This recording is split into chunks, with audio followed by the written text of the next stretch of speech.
Hello, Pally. Today is Friday, February 1st, 2019. And InFocus starts right now.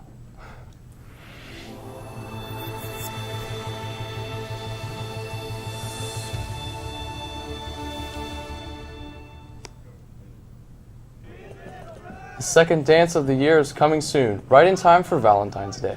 And the second club day of the year was a big hit.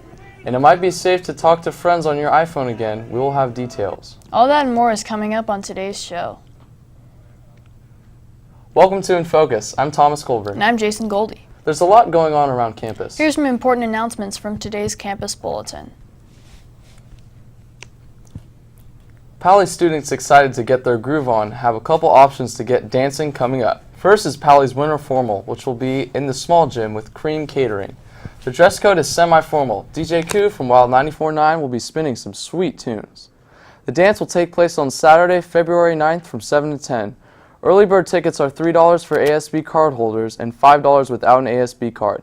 At the door, all tickets are $10, so be sure to buy tickets early. They're available on the Pally web store, on the quad, and in front of the MAC starting next week. Castellea is inviting Pally students to their upcoming dance today from 8 to 11 p.m. in the lower gym at Castellea. The dance will have an early 2000s theme, and for non-Castellea students, you must present a current high school ID to be held until the student leaves. Admission is $5, but the first 20 through the door are free. Erica Woolsey, a PhD marine biologist, will be speaking at Pally on February 22nd. She will be bringing 20 VR headsets and will tell us about Immerse, her project to share the ocean with the public through virtual reality. The footage she will showcase will be the final product from her company. Students should make sure to order the 2019 yearbook now because after today, the price will increase from $75 to $90. Yearbooks can be ordered on the Pally web store or at the ASP bookkeeper's office in the Tower building.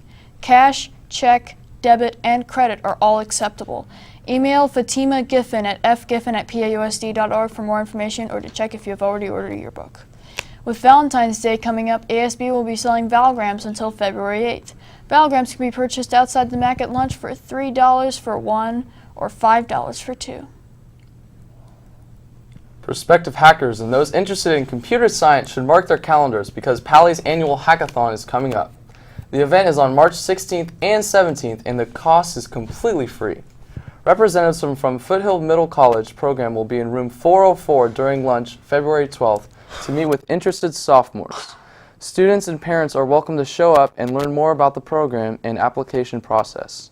If you have any further questions, contact Middle College at 650-949-7168 or visit the website on the screen.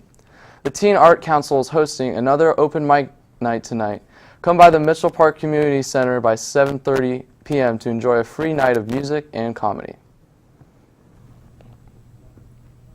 Moving on now from what's going on around campus to what's happening in the world and locally today. Let's take a look at what's topping today's headlines in today's News Minute.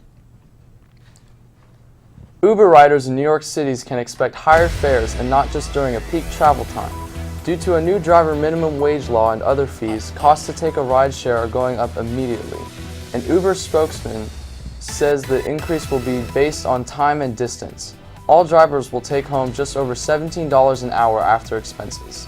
Other cities will be closely watching how these changes impact rides and hailing firms. This week, rideshare services Lyft and Juno sued the New York Taxi and Limousine Commission to block the new law, claiming it could hurt their business. The longest government shutdown in U.S. history dominated headlines for most of January and left 800,000 federal workers without a paycheck for weeks. So what did that all mean to U.S. employers? They seemed to shrug it off. Thousands of government workers started the year caught in the middle of the shutdown stalemate without paychecks until a temporary deal was reached. However, U.S. employers forged ahead anyway. The Labor Department says 304,000 jobs were added in January, well above economists' expectations and marking the 100th month in a row the U.S. has seen job growth. And in tech news, Apple says FaceTime will be safe to use again next week. The company issued a statement Friday saying a software update that patches a security flaw in the app will be rolled out next week. That comes after experts urged all iPhone users to disable FaceTime on their phones earlier this week.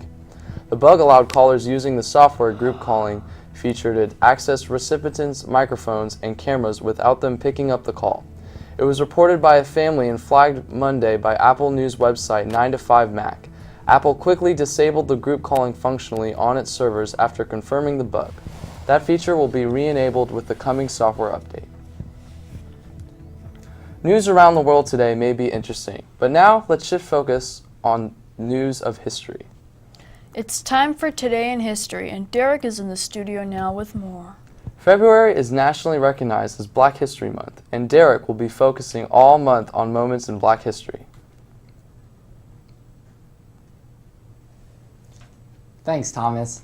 Today, as you said, February 1st, marks the beginning of Black History Month. And what better way to kick off Black History Month than with a history of Black History Month? Considered a pioneer in the study of African American history, it was Harvard graduate Carter G. Woodson who is credited most with the creation of Black History Month. Disturbed that history textbooks largely ignored America's black population, Woodson took on the challenge of writing Black Americans into the nation's history. To do this, he established the Association for the Study of Negro Life and History. He also founded the group's widely respected publication, the Journal of Negro History. Then in 1926, Woodson developed Negro History Week.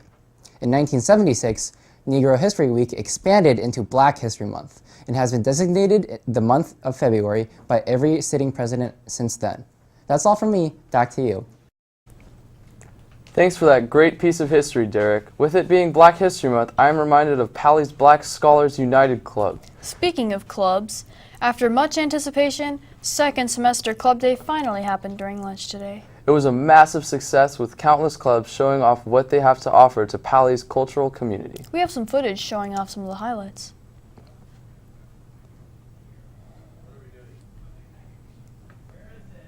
All right, I guess not. That's sure an interesting event. I agree, Thomas.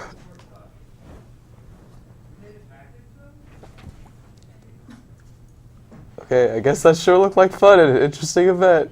I agree, Thomas. I'm glad I went to check out all of Pally's club offerings. Some of my favorites were the clubs related to sports. Speaking of sports, Anthony's in the studio now to tell us all about Pally's athletic from yesterday and today. What's happening in the world of sports, Anthony? Unfortunately, I have no scores to report from yesterday, so I'll move on to upcoming games. Girls JV basketball will play Los Gatos at 3 p.m., with boys JV basketball at 4:45 p.m. Girls varsity basketball will also play Los Gatos at 6:15, and following boys varsity basketball at 7:45. At home, boys varsity soccer and girls varsity soccer will play against Los Gatos at 3:30. That's all from me. Now back to you. Club Day was held earlier today, but had to be moved under the overhang by the library because of the high chance of rain. Thomas is in the studio now with the latest weather report. How's it looking out there? Well, let's go check on weather today, shall we? All right, what's going on, Pally? So as we look at San Francisco, we got a high of 58 and a low of 54, roughly around 57 degrees right now, with winds at about 13 miles an hour. As we go into the East Bay up into Oakland, we have a high of 61 and a low of 55, roughly the same temperature as San Francisco. And as we go to San Jose, we got a high of 60 and a low of 55, pretty nice and cloudy down south. So that's our Bay Area temperature for today. As we look at today was around 57 degrees. We had a high of 58 and a low of 54. Winds at about 12 miles an hour. Precipitation is at 70% today. We're expecting a lot of storms on Saturday with a high of 59 and a low of 51. Sunday too with a high of mid-50s and a low of 48. And as we look at the rest of the week, we're expecting a lot of rain coming up and nice sunny days at the end of next week. Well, that does it for today's episode. Be sure to visit our website to check out old episodes, check the bulletin, or to send us an email. Until next time, have a great day, Pally.